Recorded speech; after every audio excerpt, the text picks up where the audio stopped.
নমস্কার বন্ধুরা, সোমা কিচেন বাংলায় সকল বন্ধুদের জানাই শুভ রথযাত্রার অনেক অনেক শুভেচ্ছা ও ভালোবাসা। আশা করছি আপনারা সবাই খুব ভালো আছেন। আজ আমি নিয়ে এসেছি একদম মিষ্টির দোকানের মতো পারফেক্ট রসালো বোঁদে বা বুন্দিয়া। সাধারণ একটি রেসিপি, ঘরোয়া সামান্য কিছু উপকরণ দিয়ে আজ আমি বানিয়ে শেয়ার করব। আপনারা খুব সহজেই বাড়িতে বানিয়ে নিতে পারবেন। সম্পূর্ণ ভিডিওটি দেখার জন্য অনুরোধ রইল। আমার চ্যানেলে নতুন বন্ধুদের কাছে অনুরোধ, আমার চ্যানেলটিকে সাবস্ক্রাইব করার জন্য আর পাশে থাকা বেল আইকনটি প্রেস করে রাখবেন, যাতে আমার সমস্ত রান্নার নোটিফিকেশন সবার আগে আপনার কাছে পৌঁছে যায়। আর ফেসবুক বন্ধুদের কাছে অনুরোধ, পেজটিকে ফলো করার জন্য। চলুন দেখে নেওয়া যাক। বোঁদে বানানোর জন্য এখানে আমি 250 গ্রাম বেসন নিয়ে নিয়েছি। চালুনিতে দিয়ে দেব, খুব ভালোভাবে চেলে নেব। চালুনি দিয়ে চেলে নেওয়া খুবই জরুরি, না হলে ব্যাটারটা বানানোর সময় ডেলা থেকে যাবে, তখন স্মুথ ব্যাটার না হলে বোঁদে খুব ভালো হবে না। বেসনগুলো চালা হয়ে গেছে, এবার অন্য একটি পাত্রে বেসনগুলো নিয়ে নেব। এবার বেসনটা গুলে একটা ব্যাটার তৈরি করে নেব। তার জন্য 1 কাপ জল নিয়ে নিয়েছি। অল্প অল্প করে জল দিয়ে ব্যাটারটা গুলতে হবে।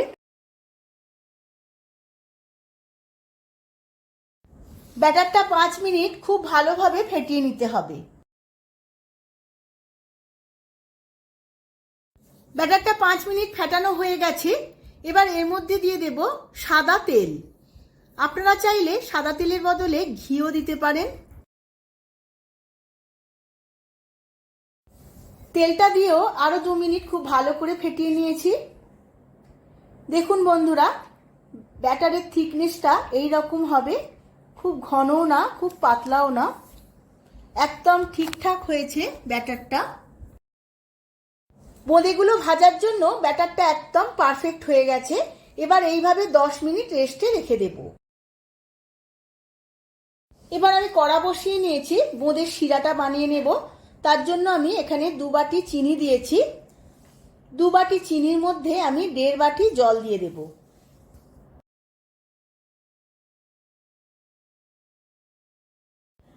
শিরা বা রসটা খুব ভালোভাবে রেডি হয়ে গেছে। দেখুন বন্ধুরা, অল্প একটু চিটচিট করছে। 1 তার বা 2 তার বানাবো না, বেশি মোটা হয়ে গেলে রসের বোঁদেগুলো ভিজবে না। এবার এর মধ্যে দিয়ে দেব 3টি ছোট এলাচ, আমি থেঁতো করে নিয়েছিলাম। আর দিয়ে দেব অল্প একটু জাফরান বা কেশর, তাতে গন্ধ এবং রং খুব সুন্দর আসবে। চিনির রস বা শিরাটা একদম রেডি হয়ে গেছে। এবার গ্যাসের ফ্লেমটা অফ করে দেব।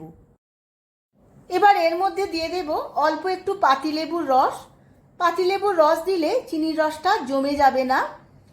এবার সমস্ত রসটা পাতিলেবুটার সাথে খুব ভালোভাবে মিশিয়ে নেব। এবার বোঁদে ভাজার জন্য অন্য একটি কড়াইয়ে তেল বসিয়ে নিয়েছি। 10 মিনিট রেস্টে রাখার ফলে ব্যাটারটা খুব সুন্দরভাবে সেট হয়ে গেছে। এবার এর মধ্যে দিয়ে দেব 2 চিমটি বেকিং সোডা। এই বেকিং সোডাটা দিলে বোঁদেগুলো খুব সুন্দরভাবে ফোলে এবং ক্রিস্পি হয়। এবার বেকিং সোডাটা খুব ভালোভাবে মিশিয়ে নেব।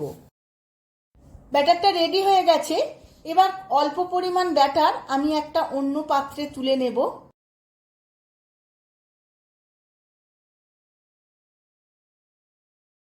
বোঁদে ভাজার জন্য ব্যাটারটা একদম রেডি হয়েছে কিনা আমি একটা পাত্রে জল নিয়ে নিয়েছি, দেখে নেব। 2 ফোঁটা ফেলেছি এর মধ্যে। দেখুন বন্ধুরা, কত সুন্দরভাবে উঠে আসছে। তার মানে ব্যাটারটা আমার একদম রেডি হয়ে গেছে। যে অল্প পরিমাণ ব্যাটার আমি অন্য পাত্রে তুলে নিয়েছিলাম, তার মধ্যে 2 ফোঁটা রেড ফুড কালার মিশিয়ে নেব। কারণ বোঁদের মধ্যে 2 রকম কালার আসবে, একটা লাল এবং একটি হলুদ।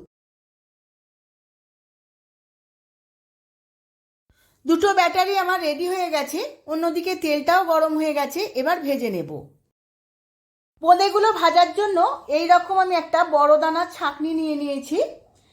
ছাঁকনি বা ছান্তা, এর উপরে আমি ব্যাটারটা এইভাবে দেব। তেল থেকে 1 বিঘা দূরে আমি ছাঁকনিটা রেখেছি। এই রকমভাবে তেলের মধ্যে ফেলতে হবে। গ্যাসের ফ্লেমটা এই সময় হাই টু মিডিয়াম রাখতে হবে, না হলে জড়িয়ে যাবে একটার উপরে আরেকটা। এবার ছান্তা দিয়ে 2-1 মিনিট খুব ভালো করে ভেজে নেব। এই সময় গ্যাসের ফ্লেমটা মিডিয়াম থাকবে।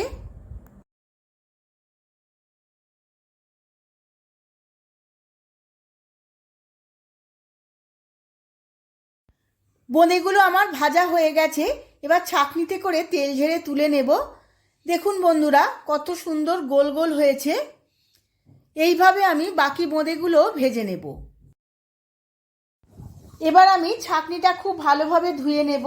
যতবার কড়ার মধ্যে বোঁদেগুলো দেওয়া হবে ততবার কিন্তু ছাঁকনিটা খুব ভালোভাবে ধুতে হবে, না হলে ছিদ্রগুলো বুজে বোঁদেগুলো আর গোল গোল পড়বে না। এবার লাল রঙের বোঁদেগুলো আমি ভেজে নেব ওই একইভাবে। এইভাবে ছাঁকনিটা দিয়েছি, ছাঁকনিটা আমি এক দেগদা ওপর থেকে বোঁদেগুলো ফেলবো কড়ার মধ্যে, তাহলেই খুব সুন্দর গোল গোলভাবে বোঁদে তৈরি হবে। দেখুন বন্ধুরা সমস্ত বোঁদেগুলোই ছাড়া ছাড়া এবং গোল গোল হয়েছে। এবার 1 থেকে 2 মিনিটের মতো খুব ভালো করে ভেজে নেব। এবার বোঁদেগুলো ভাজা হয়ে গেছে, তুলে নেব তেল ঝেড়ে। এইভাবেই আমি বাকি লাল বোঁদেগুলো ভেজে নেব।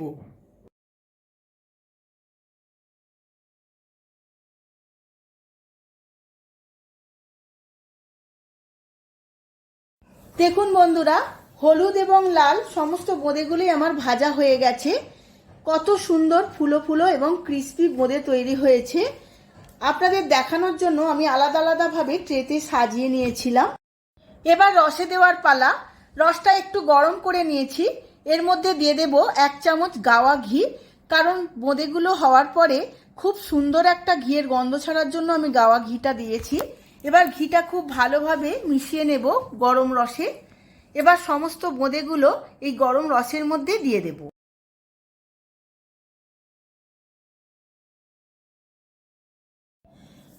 রসের মধ্যে বোঁদেগুলো দিয়ে খুব ভালোভাবে নাড়াচাড়া করে নিতে হবে, যাতে শুকনো বোঁদে না ওপরে ভেসে থাকে, সব রসটা যাতে বোঁদেগুলো সমানভাবে পায়। এবার এইভাবে আধ ঘন্টা আমি চাপা দিয়ে রেখে দেব খুব ভালোভাবে রসটা ঢুকে যাওয়ার জন্য। আমি সার্ভ করে নিচ্ছি। একদম মিষ্টির দোকানের মতো পারফেক্ট বোঁদে, দারুণ দেখতে লাগছে। দেখুন বন্ধুরা আপনারাও আমার মতো করে একবার বাড়িতে বানিয়ে ফেলুন, আর মিষ্টির দোকানে ছুটে গিয়ে কিনে খেতে হবে না। দেখবেন কত ভালো লাগবে। ভিডিওটা যদি ভালো লেগে থাকে ভিডিওটিতে প্রচুর প্রচুর লাইক শেয়ার কমেন্ট করবেন।